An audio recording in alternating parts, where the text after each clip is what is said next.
guys, thank you banget hari ini kita kedatangan bintang tamu spesial ya. Karena kali ini gue bakal bahas agak beda. Bukan kripto ya guys ya, walaupun kripto lagi berdarah-darah. Ini gue bakal bahas yang gue bilang tahun ini kita bakal lebih tune in ke saham. Makanya gue ngundang pakar yang lebih profesional ya. Alvin, thank you Vin. Halo, thank you. Gila ya, ini Alvin ini gue kenal sebenarnya dari tahun lalu ya. Cuman kita kurang agak dekat ya. Tahun lalu dong acara Sukor kan. Atau yang dari Christmas. 2023 bahkan. Ya 2023 ya. Cuman kita jarang keep in touch ya. Cuman kita mulai dekat karena olahraga sodok atau biliar. Kita main cuma berapa kali doang juga ya. Nah, Vin, sebelumnya gini Vin, cerita dulu dong. Soalnya agak berbeda sih ya. Karena lu dulu pakai kacamata kan sebelum ketemu itu kan. Oh iya kan. Iya. Sekarang pakai softline kan. Dan enggak, gua lasik. Oh, lu lasik. Iya. Oh, udah lasik. Lasik. Oh. Udah akhir 2023 kemarin lasik. Iya, berarti kita ketemunya sebelum. Iya, pas kacamata. Udah dari 2023. Kan? Iya. Dan gue juga kenal waktu itu double, sekarang single. Oh, iya, ya kan. Udah, tapi nggak apa-apa, itu masa lalu ya. Udah ada pasangan yang lain. Asik, Vin. Gue mau nanya Vin. Sekarang kan kita tahun 2025 ini kan sebenarnya dikenal dengan fase crypto bull ya sebenarnya. Bullish di kripto, tapi menurut gue ini juga momentum untuk saham sih menurut gue ya. Karena kita tahu fund flow di mana kita bakal bahasnya tentang investasi nih. Jadi kita bahas kehidupan dan semuanya lah, pokoknya ngalur ngidul pokoknya. Nah, gue mau nanya Vin, menurut lu nih Vin ya, pandangan lu ya. Ini kan crypto bull ini di mana nanti semua institusi luar negeri kan fund flow-nya udah keluar dari kripto bakal balik ke saham kan. Siklusnya kayak gitu kurang lebih. Tapi menurut pandangan lu gimana Vin sekarang? Kalau gue ngelihatnya itu saham sama kripto is two different things. Oh, beda. Jadi apakah kalau yang satu bagus terus satunya itu bisa jadi jelek gitu, menurut gue enggak sih. Just two different things aja. Oh, beda. Dari sisi pandang lo ya, oke. Kalau gue personally memang gue lebih banyak investasi di saham. Tapi gue ada kripto juga. Kan gue dulu itu malah lebih sering bahas kripto. Oh ya? Ya awal-awal gue rame di TikTok kan karena gue banyak bahas kripto kan dari 2021 itu. Jadi tahun 2021, 2022 itu gue malah lebih aktif dari kripto kayaknya daripada saham gitu. Tapi gue juga ada investasi saham. Gitu. Tapi gue lebih tahu lu lebih ke saham sih sebenarnya. Gue ngeliat lu dari tahun kayak 2002 itu gue lebih fokus ke saham sih. Makanya Iya, mulai 2022 itu gue mulai agak shifting sedikit. Karena waktu itu kan crypto bear market. Terus memang strategi gue waktu itu ya udah gue jualin altcoin gue mostly invest di Bitcoin. Jadi gue banyak beli Bitcoin sebenarnya di 2022, average itu di sekitar 20 ribuan USD. Udah kaya dong sekarang, 4x sekarang, 90 ribu sekarang kalian Bitcoin. 3x lah, 3,5x gitu. Masih lo hold? Masih. Wih, banyak berarti udah kaya bro. Gue jual paling baru 5 to 10%, nggak nyampe. Karena memang Bitcoin ini gue taruh buat jangka panjang aja. Ibarat kayak emas gitulah. Gue biarin aja. Wah, tapi menurut lo ya oke, kita kalau dari kripto menurut lo Bitcoin ini masih really good for average gak sih? Kita sebenarnya kayak kita nabung kayak sekarang dulu kan emas kan dari 200.000 naik ke 500.000, 800.000, bahkan sekarang hampir 2 juta per gram kan. Nah menurut lo kayak Bitcoin sekarang kan konsepnya kurang lebih hampir mirip nih, tapi lebih bagus Bitcoin sih menurut gua. Nah tapi menurut lo masih oke gak sih di harga yang sekarang 90.000 kalau nggak salah? Udah, kalau lu nanya gua pasti gua bilang ya mungkin kurang oke ya. Karena kan dari pengalaman gue ya waktu terbaik untuk beli Bitcoin adalah ya pas waktu bear market gitu. Waktu market itu lagi ancur-ancurnya, waktu lagi nggak ada orang sama sekali perhatiin market gitu kan. But kalau misal lu belum pernah investasi di Bitcoin, lu belum ada investasi sama sekali nih buat memulai ya boleh-boleh aja ya coba beli sedikit sekarang gitu. Oh gitu, I see. Tapi menurut lu ya, dari misalkan orang baru, mungkin ada Gen Z yang baru mulai investasi, terus mungkin ada maybe baby bloomer atau milenial nih yang mulai udah keluar dari generasi sandwichnya dan mulai start to invest ya di sektor finansial. Menurut lo lebih rekomend mana? Apakah kita invest di kripto atau di saham menurut lo? Kalau gue dua-duanya. Dua-duanya. Ini kan sebenarnya, tapi kalau mungkin modal lu masih terbatas juga ya mungkin lu harus pilih salah satu kan. Let's say lah UMR lah ya, dia willing to save 20% apa 1 juta per bulan. Ini bukan finansialnya, maksudnya gue ngomong saran ya misalkan ke orang ini ya, bukan ajakan juga ya. Lu lebih rekomend orang ke mana? Kalau menurut gue based on my own experience aja karena gue awalnya dulu mulai dari saham juga. Masih. Menurut gue kalau kita mulai dari saham, base kita itu lebih kuat buat investasi di hal-hal lain. Oh, I see. Karena gue liatnya crypto ini, most of crypto itu sebenarnya scam kan. Iya, iya. Sebenarnya 99% kecuali BTC. Iya, bakal balik ke zero ya. Bitcoin in some sense itu adalah kan ibarat digital goldnya. Yes. Itu di apa? Dikenalnya sebagai digital version gold. of the gold kan. Yeah. Jadi ya udah gue percaya Bitcoin itu mungkin sesuatu yang bisa lu beli, tapi kan sebenarnya kita kan I think learning aspek kan maksudnya ya Bitcoin kan cuma itu aja kan. Yeah. Ya cuma aset seperti emas gitu kan. Benar, lu nggak bisa belajar banyak lah dari investasi Bitcoin. Kalau dari investasi saham kan lu bisa belajar banyak karena lu invest in a business. I see. Jadi lu ke-expose di bisnis-bisnis yang unik. Yang itu juga bakal lebih nambah wawasan lu gitu kan. Jadi menurut gua base-nya lebih bagus di situ. Karena ya gua pribadi lebih suka hal yang ngasilin cash flow. I see. Gitu kan, saham kan ngasilin cash flow. I see. Ibarat kayak lu punya bisnis tapi lu bukan pengendali aja gitu. Betul. Kan. Betul. Dari dividen gitu. Ya atau capital gain ya. I see. Nah, tapi gini, mungkin ini pro dan kontra ya sebenarnya. Sebenarnya kan sekarang kan generasi Z ya, mungkin milenial, mereka itu teriming-iming dengan cuan instan ya, pengen cepat kaya. Makanya ada statement ya all in ya. Makanya kita all in di satu konsentrasi. Gue juga bilang konsentrasi, all in di satu sektor yang menurut lo ngerti. Tapi Oke, kita ngomong sekarang saham nih menurut lo ya. Di 2020 ini kita lihat semua saham itu hampir almost crash lah ya kita ngomongnya, karena IHSG-nya 6.000 ya sekarang ya.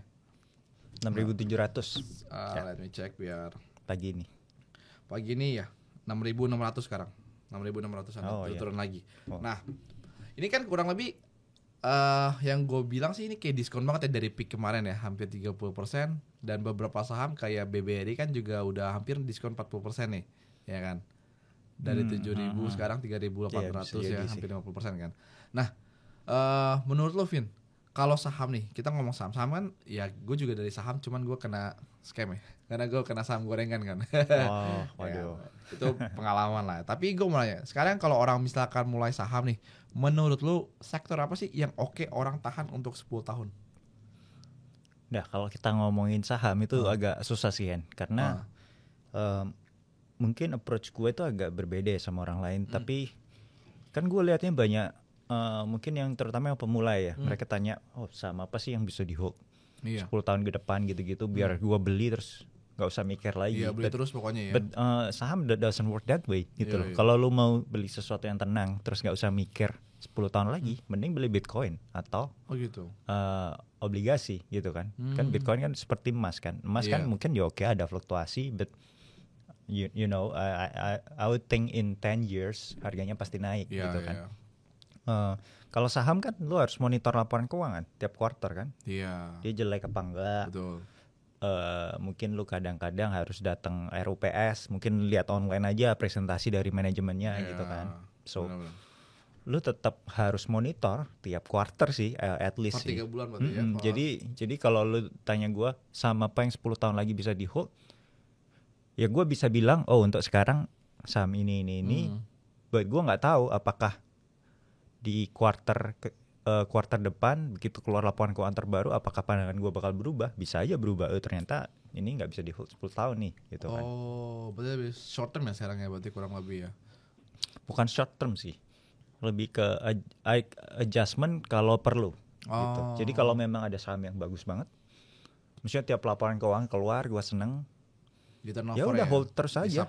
Hold terus aja, mungkin bakal nambah lagi, benar. Jadi ya bisa aja gue hold saham ini udah lama banget 3 tahun karena laporan keuangannya oke terus. Ya udah gue hold terus. Berarti lu jual ketika memang laporan, berarti lu kayak semi investor gitu ya? Investor memang. Investor ya. Sudah tertarik jadi investor? Mungkin ya banyak banget sekarang anak muda ini kan pengen yang cepat kan. Apalagi sekarang kan saham kita tahu ya, pergerakan untuk 1% aja 1, 2%, 3% itu agak sulit ya untuk saham blue chip ya. Karena kan dengan market sekarang, kecuali kan yang market ya small cap ya kan. Benar gak sih? Ya tergantung aja sebenarnya. Kadang bisa tergantung fundamental, banyak faktor lah. Tapi ya generally mungkin yang market capnya gede ya lebih susah gerak lah. Nah tapi gini, menurut lu nih ya, untuk kita sukses di pasar modal saham ya. Untuk kita di kalangan muda dan kita bisa money kita growth dan yang orang bilang compounding interest ya. Supaya kita bisa kategori kaya lah, mungkin bisa jadi $1 juta pertama ya. Menurut lo ROI berapa sih yang ideal, yang beat the market lah ya? Per tahunnya versi gitu ya. lu lah kan, kalau Warren Buffett kan 20% ya. Yes. Kalau menurut lu berapa sih di pasar modal Indonesia ya? Yang udah oke banget lah, udah ngalahin obligasi, RDPT, semuanya sistem investasi di Indonesia. Nah itu lu baru jawab, men. Jadi mungkin kalau gue sih simpel aja, ya asal lu ngalahin return average obligasi ya, atau daripada duit lu taruh deposito doang gitu kan. Kalau lu bisa achieve return lebih bagus dari itu, menurut gue lu udah masuk kategori bagus.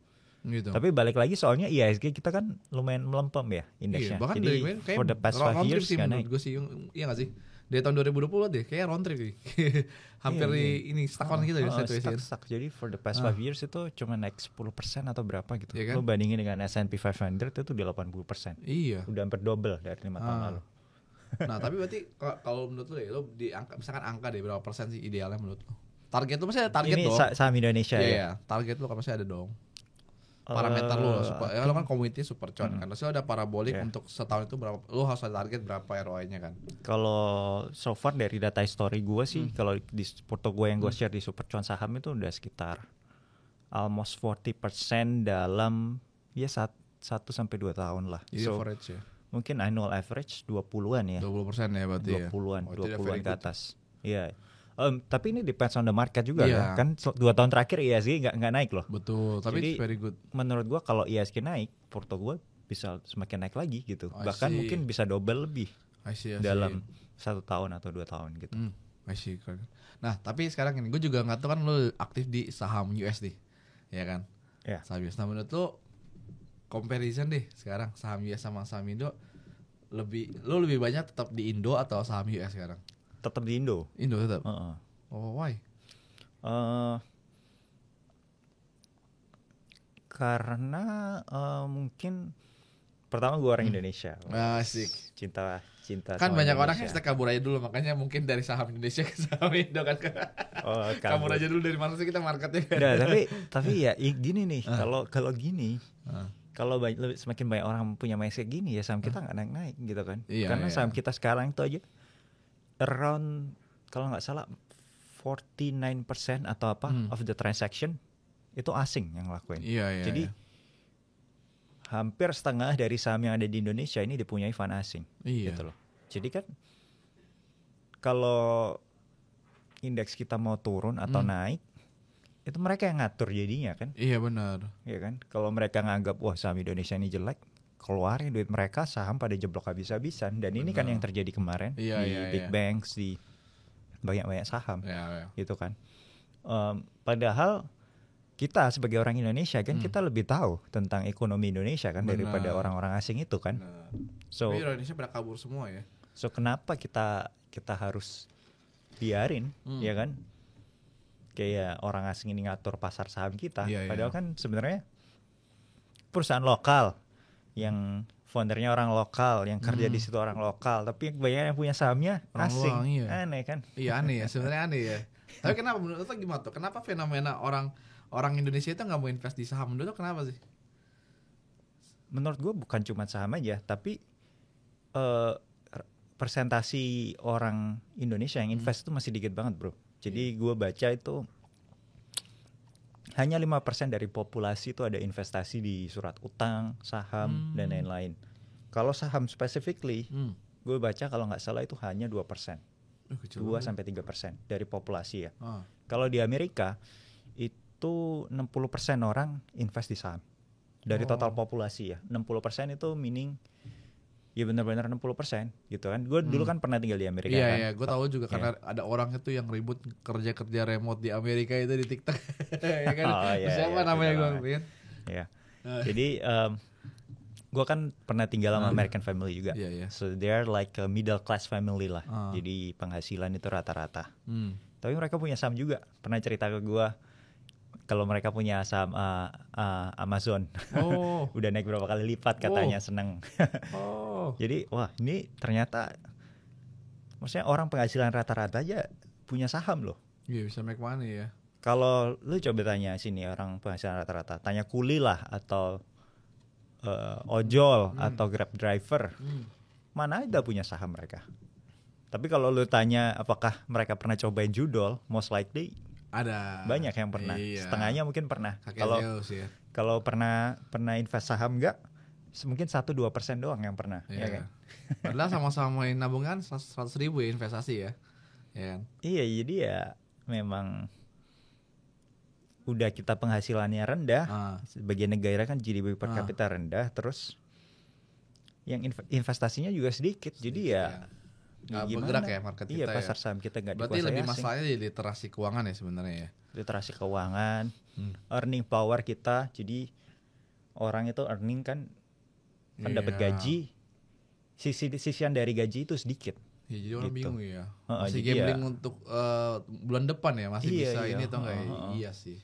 Nah, mungkin kan yang ini kan juga banyak yang dengar podcast ini dan beberapa ini kan mereka kan juga kayak gitu maksudnya. Jadi menurut tuh antisipasi gimana?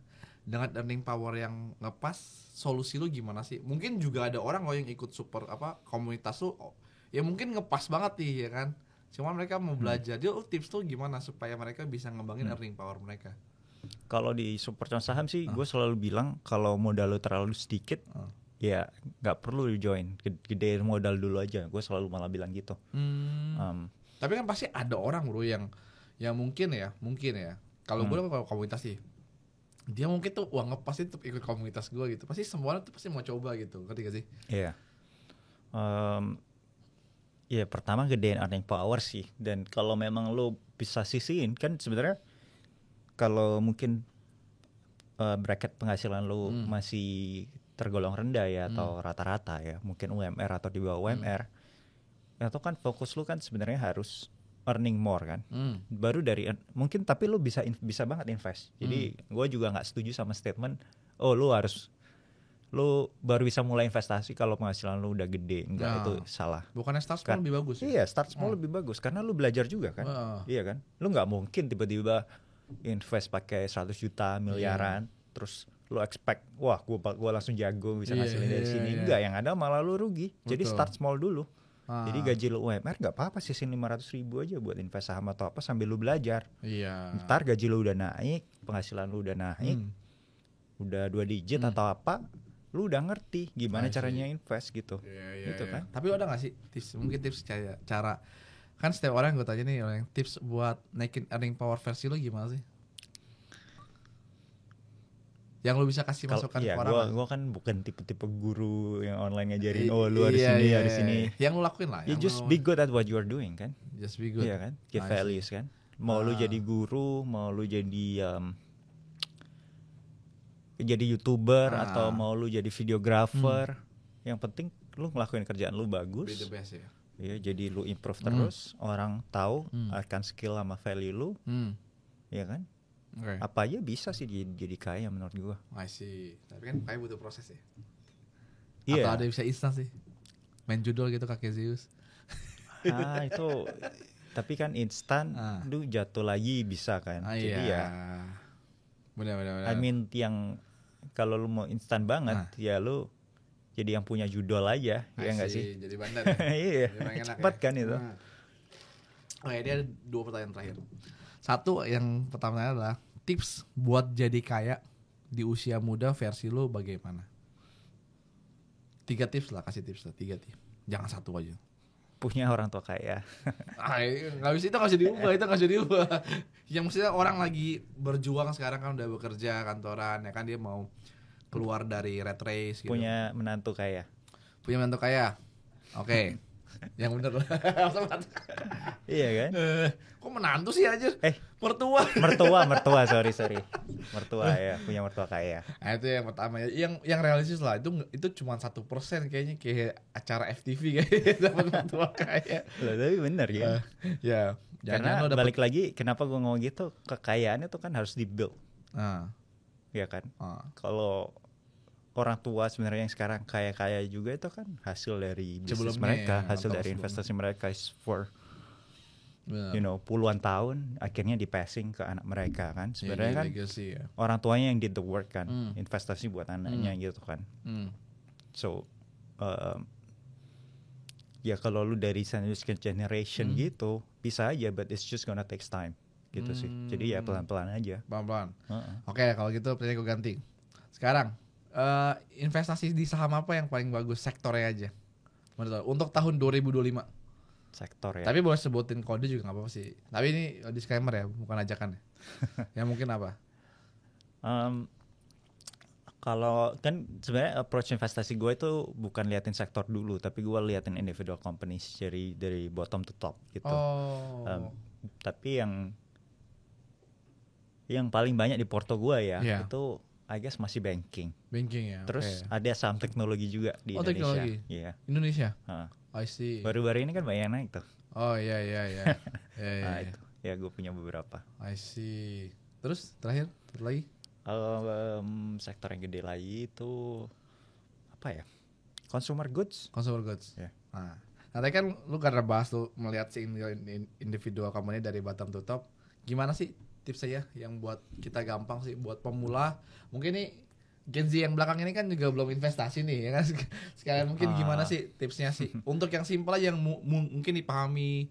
Kan kalau Lokeng kan dia selalu ngomong di setiap seminarnya kan cari PBV-nya yang under 1. Nah kalau lu gimana versi? Iya, mungkin gue lebih perusahaan ini growing nggak?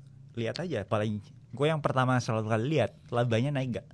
Per 3 bulan atau di tahun itu atau let's say 5 tahun terakhir. 5 tahun terakhir. Iya. Atau tapi kan tahun ini per kalau kuartal. 5 tahun terakhir kan itu kan COVID ya bro ya, maksudnya ada down kan, ya kan nggak bisa di apple to apple kan. Mungkin menurut lu yang sekarang nih yang make sense tahun 2 tahun atau ya mungkin ya nggak, kita nggak usah jauh-jauh 5 tahun terakhir, 3 tahun terakhir aja. YoY berarti year on year atau kuartal to kuartal? Bisa lu liatin quarternya, bisa juga lu liatin year on year-nya gitu. Tapi kalau misalnya orangnya kok ini kan di kuartal 1 kuartal 2 kan lagi misalnya lebaran nih kan menurun, tapi YoY-nya meningkat, itu menurut lu gimana? Nah itu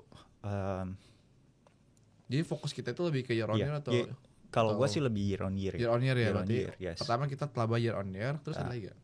Tapi balik lagi year on year itu dari operasional nggak gitu, atau dia labanya dari yang lain-lain gitu kan? Kan kadang ada dia bisa profit ya. Kadang dia bisa lonjakan laba satu quarter, dia yang mengaruhi year on year-nya. Kayak contoh misal perusahaan asuransi Tugu itu kan dia labanya kan tahun 2023 atau 2004 kemarin itu sempat melonjak banget kan. Nah itu tapi karena bukan dari operasional, dia menang gugatan lawan Citibank atau apa gitu. Oh iya yang kemarin ya. Iya, jadi lihat dulu juga labanya ini dari mana gitu. Sebenarnya kalau lihat laba itu dari versi lu mendingan dari operational profit atau dari sales profit? Maksud lu mungkin laba operasional atau keseluruhan gitu semua ya. Operasional lebih penting sih. Operasional lebih penting. Karena itu kan menyangkut bisnisnya. Nah guys, kalau yang lain-lain itu kan bisa dari yang lain.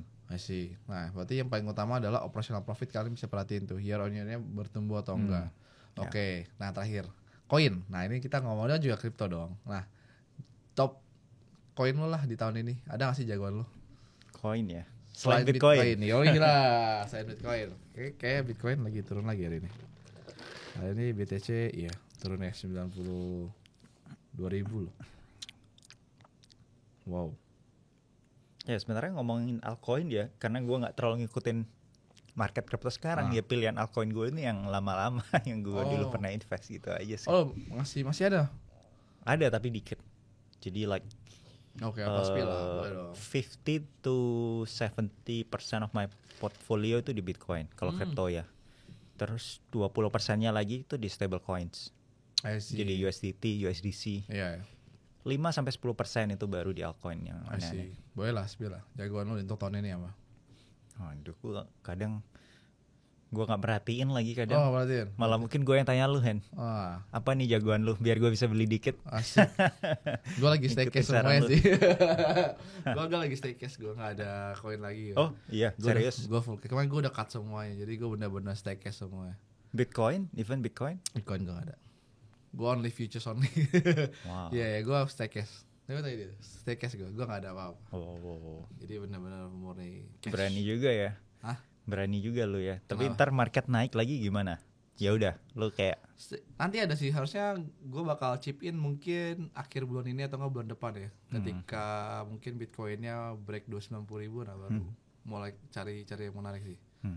Jadi gue udah cut, tapi gue udah semuanya udah, tapi gue udah mulai masuk satu saham banking sih, gue udah mulai cicil. Oh, saham. Iya, saham gue udah, justru gue saham kadang, jadi kripto itu gue kayak aduh lebih banyak ke futuresnya sih, leverage kan. Tapi emang kripto ya itu tadi susah sih kayak apa ya. Tapi yang pasti misal altcoin tadi, ya yang pasti gue kurang suka sama Ethereum. Karena balik lagi kan, gue dulu 2021, Mining. 2020 itu kan maksudnya sering mainin DeFi gitu lah ya. Jadi transaction fee di Ethereum itu kan mahal banget. Ya, jadi kayak, ini ngapain kita pakai sesuatu yang transaction fee-nya mahal gitu. Jadi dulu pun itu orang-orang itu udah pada mulai pakai BNB karena murah transaction fee-nya. Jadi ya kayak kan Ethereum kan utility-nya kan di situ tadi kan. Betul. Di Web3 transaction gitu-gitu kan. Jadi kalau ini sesuatu transaction fee-nya tinggi ya kan nggak bakal diadopsi banyak orang gitu. Terus kalau nggak diadopsi banyak orang gimana harganya bisa naik gitu. Betul. Makanya sekarang kan kalah sama Solana kan. Kalau lihat price performance-nya, benar-benar udah jauh banget. Mungkin hampir bisa balap Ethereum tuh ntar kan. Berarti ya, tapi kalau menurut lo orang lebih salahin mana? Yang terakhir ini benar terakhir deh. Orang kalau itu kripto kan ribet nih sama saham. Menurut lo mendingan orang investasi apa? Kripto, saham Indo atau saham US? Choose one. Kalau bisa sih semuanya ya, tapi balik lagi kalau gue harus milih ya gue akan milih saham Indo. Saham Indo. Why? Karena lu sebagai orang Indonesia, lu paling tahu itu kondisi negara ekonomi di Indonesia gitu kan. Iya kan? Kalau lu mau, apalagi ini coming from gue yang pernah kuliah di Amerika juga ya. Pernah tinggal di Amerika 5 tahun. Kok balik sih bro? Orang pada kabur pada balik. Enak di sini lah. Kalau lu duitnya banyak, enak di Indonesia gitu. Kalau lu melantau ya, mencari cerah-cerah. Kalau lu di Amerika mana bisa lu punya pembantu, mana bisa lu punya supir, ya kan? Mana bisa lu punya bisnis terus bisa gaji pegawai lu, karena kan sana kos mahal banget kan. Jadi ya. Enak Indonesia ya. Iyalah, enak Indonesia. Tapi balik lagi, kecuali lu kaya banget ya. Kecuali lu kaya banget sekelas Donald Trump. Nah, kan kalau lu sekelas Donald Trump lu baru bisa tuh punya pembantu, punya driver. Tapi lu kayaknya biasa aja. Bahkan lu dokter di situ ya, misal penghasilan lu itu kalau rata-rata dokter itu kan $400,000 ya per tahun. Berarti itu kan 6 miliar. 6 miliar lu bagi 12 aja berapa? 500 juta per bulan. Itu aja menurut gua masih kurang kalau lu punya driver, punya pembantu, kurang. Karena living cost di sana gede banget, bro. Jadi lu bayarin service itu mahal. Makanya ya. Iya, makanya kayak anything service related di situ tuh mahal. Jadi makanya kan gua ada saudara juga di US kan, sepupu gua kan banyak tinggal di US. Kalau balik ke Indonesia, wah selalu pijat refleksi, selalu. Soalnya kalau di US mahal banget, lu sekali pijat itu bisa belasan juta. Hah? Iya. Belasan juta? Lu manicure pedicure tuh mahal banget. I see. Ya berarti guys, cintailah negara kita karena negara kita paling enak dan juga ada sambal terasi guys. Enak kalau penghasilan ke atas sih, tapi kalau lu penghasilan rata-rata atau di bawah ya susah juga sih hidup di Indonesia ya. Tetap sih ya. Oke, kata-kata terakhir dong buat orang-orang yang mungkin mau mulai investasi atau supaya tidak mengulangi kesalahan lu. Pengalaman berharga lu apa sih supaya kita belajar? Sabar aja sih. Kayak menurut gue yang gue lihat itu kebanyakan orang tuh nggak sabar. Jadi mereka beli saham, expect saham itu langsung harus naik. I see. Atau mereka expect bahwa analisa mereka itu akurat dan therefore harganya harus naik. I see. Tapi kan kadang tuh harga itu ada aspek ya. Yang psikologisnya atau aspek lain yang kita nggak bisa kontrol gitu kan. Karena harga ini kan yang kendaliin manusia juga kan. Betul. Manusia kan unpredictable. Jadi mau analisa kita sebentar apapun bisa aja nih sahamnya turun. Nah, makanya itu salah satu pilihan gue untuk punya porto yang diversified juga. I see. Jadi lu jangan naruh duit di satu tempat karena dengan alasan gue udah research ini dengan dalam gini. Gue taruh aja duit gue semua di sini. Ya? Iya, itu bisa aja ini tuh nggak sesuai yang lu mau. Ya kalau sesuai yang lu mau arahnya ya bagus, tapi kalau enggak ya wah lu kan pusing ya. Progress lu itu kan step back. Iya, lumayan jauh kan. Kalau lu all in di satu sahamnya minus 50%, waduh, itu kan balikinnya susah. Karena buat gain that 50% back harus 100%. Mungkin nggak 100%. 100% ya? 100%. Oh iya benar. Iya kan. Benar. Kan 5 juta, 10 juta jadi 5 juta, 5 juta jadi 10 juta, lu harus 2x. Benar ya. Susah. Oke. Jadi itu adalah kunci untuk sukses di investasi adalah sabar. Oke teman-teman, jadi itu aja untuk podcast hari ini. Kira-kira siapa lagi yang tamunya, komen di bawah. Thank you Vin udah datang. Yo, thank you Hen.